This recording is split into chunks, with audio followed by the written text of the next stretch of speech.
Bonjour mes frères et sœurs, j'espère que chacun d'entre nous s'est bien réveillé par la main puissante du Seigneur. Nous voici encore sur la plateforme Pain de Vie pour notre méditation du jour. Avant vraiment d'y entrer, nous allons rapidement nous chauffer un peu dans la louange. Que le Seigneur nous bénisse et que sa puissante main soit notre partage. Et on y va.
Jésus est merveilleux, merveilleux, merveilleux.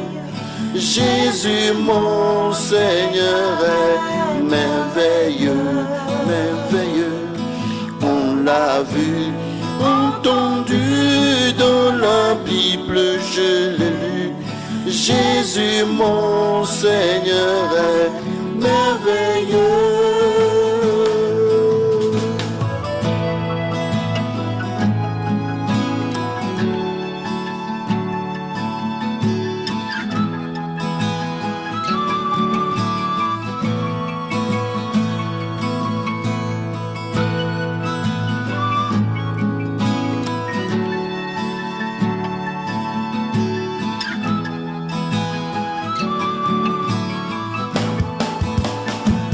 Oui, à la suite de notre louange, nous allons vraiment continuer dans la méditation matinale et sans trop tarder, je vais inviter chacun à prendre sa Bible dans le livre de Proverbes, chapitre 20, à partir du verset 19, 20 et 21. Je lis rapidement dans la version Louis II. Celui qui répand la calomnie dévoile les secrets. Ne te mêle pas avec celui qui ouvre ses lèvres. Si quelqu'un maudit son père et sa mère, sa lampe s'éteindra au milieu des ténèbres. Un héritage promptement acquis dès l'origine ne sera pas béni quand viendra la fin. Nous lisons rapidement le même passage dans le français courant. Et dans le français courant, nous lisons ceci. Celui qui parle à tort et à travers trahit aussi les secrets. Évite donc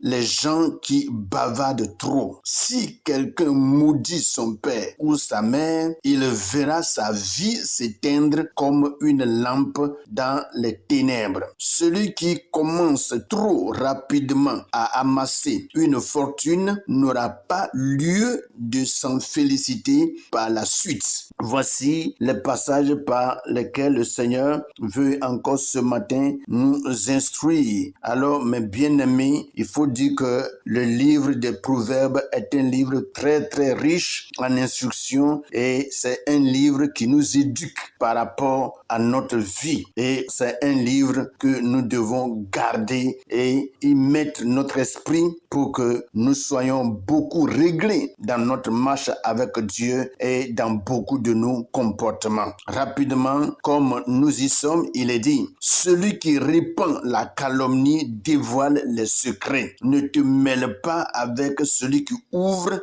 ses lèvres. En réalité, celui qui vraiment prend son temps à calomnier les autres et il se lève, c'est pour seulement parler des autres, parler des frères, parler des sœurs, parler d'autres personnes sans toutefois porter même un peu d'attention sur lui-même, sa propre vie. La Bible dit clairement que c'est quelqu'un qui ne tarde pas aussi à dévoiler les secrets. Vous voyez, la personne qui vraiment calomnie au milieu d'un groupe, dans une famille ou bien dans une entreprise, dans une compagnie, il faut dire que c'est quelqu'un qui divulgue aussi les secrets de la compagnie, du groupe, de la communauté ou soit de la famille. Et c'est quelqu'un qui met dehors tout ce qui est des secrets de la famille, soit de la compagnie ou soit vraiment de l'entreprise. Et c'est pour cela, en réalité, un enfant de Dieu doit savoir mettre sa main sur sa bouche pour ne pas vraiment trop parler. La parole de Dieu nous dit que la bouche qui parle beaucoup ne manque pas de péché. Vous voyez, donc lorsque tu te mets à calomnier, à parler, tu vas ici, tu parles, tu quittes là-bas, tu vas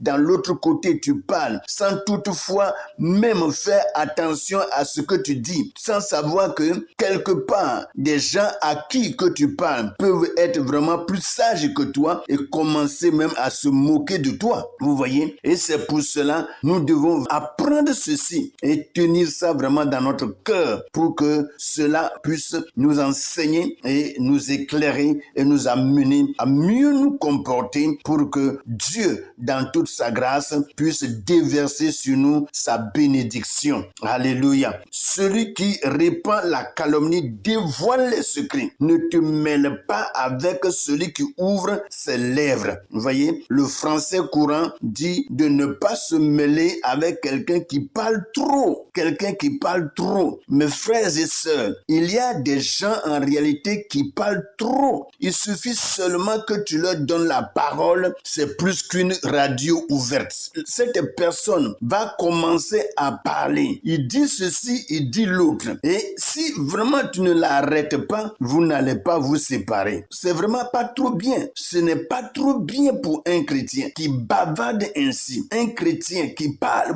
beaucoup. Non, nous devons vraiment beaucoup fermer la bouche, rester silencieux et écouter la voix de l'Éternel pour que Dieu, dans sa puissance et dans son autorité, puisse vraiment nous instruire. Si quelqu'un maudit son père et sa mère, sa lampe s'éteindra au milieu des ténèbres. Vous voyez? On dit si quelqu'un maudit son père ou si quelqu'un maudit sa mère, sa lampe s'éteindra au milieu des ténèbres. Vous voyez? Ça veut dire que ce dernier va connaître des difficultés. Les ténèbres, c'est les temps difficiles. C'est les temps de problèmes. C'est les temps d'épreuves. C'est des temps de souffrance. Et quand ces temps de souffrance vont venir, toi qui as insulté soit ton père et qui n'a pas accordé du respect à ton père et que tu l'as maudit, ou soit ta mère, tu l'as maudite, il faut dire que au temps difficile, personne ne portera les regards sur toi. Et qu'est-ce qui va arriver? Tu vas en mourir. C'est ce que la Bible dit. Tu vas en mourir. Mes frères, respectons vraiment nos pères. Respectons nos mères. Surtout, lorsque nous, enfants, nous grandissons et que Dieu ouvre une porte pour nous et que nous arrivons à nous responsabiliser et que nous arrivons à avoir une maison, une voiture, des enfants et un peu de richesse, on commence vraiment à bafouer les parents, à les repousser de la main gauche. Et cela n'est pas bien. Tu vas vraiment te faire du mal. Toi qui te comportes ainsi, détourne-toi de ce comportement. Abandonne ce comportement. Abandonne cette manière de te conduire pour que les paroles de ton père, les paroles de ta mère puissent vraiment te bénir. Est-ce que vous savez que lorsque nos pères nous bénissent, ces bénédictions nous suivent et c'est la même chose lorsque nos parents nous maudissent parce qu'on leur a fait vraiment un tort, on leur a fait du mal, on les a provoqués. Mes frères, et si vraiment ton père, à cause d'une provocation, te maudit, mon frère, tu vas ramasser cette malédiction. Tu vas ramasser cela. Et pour que vraiment cette malédiction s'élève ou soit détruite, il faut que tu partes t'agenouiller, demander pardon pour que Dieu, dans ta grâce, te pardonne et que tes parents te pardonnent et puissent te bénir et que Dieu, à son tour, puisse t'accepter et continuer de t'accorder ses bienfaits. Mes frères et sœurs, ces paroles que nous recevons sont des paroles dures. D'autres personnes ne vont pas vouloir de telles paroles, mais c'est des paroles qu'il faut recevoir pour que vraiment nous puissions changer. Parce qu'il y a des gens en réalité qui sont très fougueux. Ils sont très fougueux. Lorsque vraiment ils commencent à être bien, l'orgueil les emporte. L'orgueil les emporte et ils deviennent autre chose. Mes frères, ne soyez pas autre chose. Soyez respectueux des enfants reconnaissants, des enfants qui obéissent, qui respectent leurs parents et qui se soumettent à leurs parents, quoi que tu sois. Peu importe qui tu es, tu peux vraiment devenir un ministre, tu peux devenir un député, tu peux devenir un chef de personnel dans une entreprise. Prends garde à ta position pour ne pas mépriser tes parents. Il faut prendre garde parce que c'est d'eux que tu es sorti. Ce sont eux, c'est par eux que Dieu t'a donné la vie et tu n'as pas le droit de les mépriser. Tu n'as pas le droit de les maudire. La Bible dit que si quelqu'un maudit son père et sa mère, sa lampe s'éteindra au milieu des ténèbres. Ta lampe va s'éteindre, ça dit ta vie va s'éteindre. Ta vie va s'éteindre. Non, ce que Dieu veut pour toi, c'est que tu vives. C'est que tu vives. Et certainement, tu vivras et tu raconteras les œuvres de l'Éternel, ton Dieu. Sois béni, mon frère. Sois béni. Il est dit, un héritage promptement acquis dès l'origine ne sera pas béni quand viendra la fin. Ici, Louis II nous parle d'héritage. Mais dans le français courant, on parle de fortune. Qu'est-ce que cela vraiment veut nous dire? Qu'est-ce que ce passage nous enseigne? Les richesses que nous avons d'une manière rapide, la richesse facile que vraiment plusieurs cherchent aujourd'hui. Et si tu ne sais pas vraiment t'amasser de l'argent, t'amasser de la fortune, si tu ne sais pas vraiment chercher à t'enrichir rapidement, tu risques de creuser toi-même ta propre tombe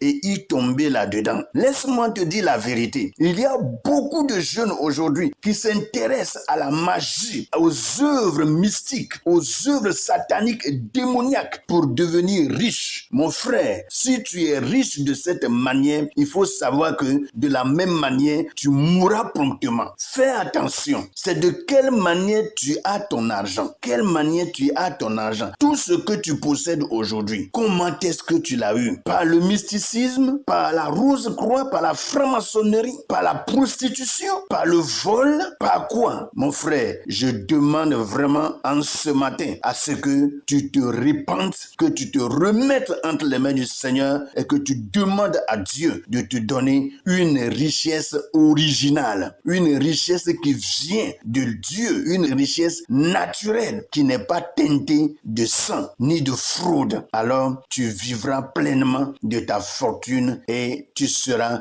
dans la joie, dans l'allégresse. Soyez bénis, mes frères et sœurs. Saisissons ces paroles et que ces paroles soient vraiment collées à notre cœur et que chaque jour nous puissions y penser et marcher selon que Dieu nous enseigne. Soyez bénis au nom puissant de Jésus-Christ. Passez un bon moment de méditation et que la grâce, la paix et que les bontés de l'Éternel vous soient multipliées au nom de Jésus. Amen.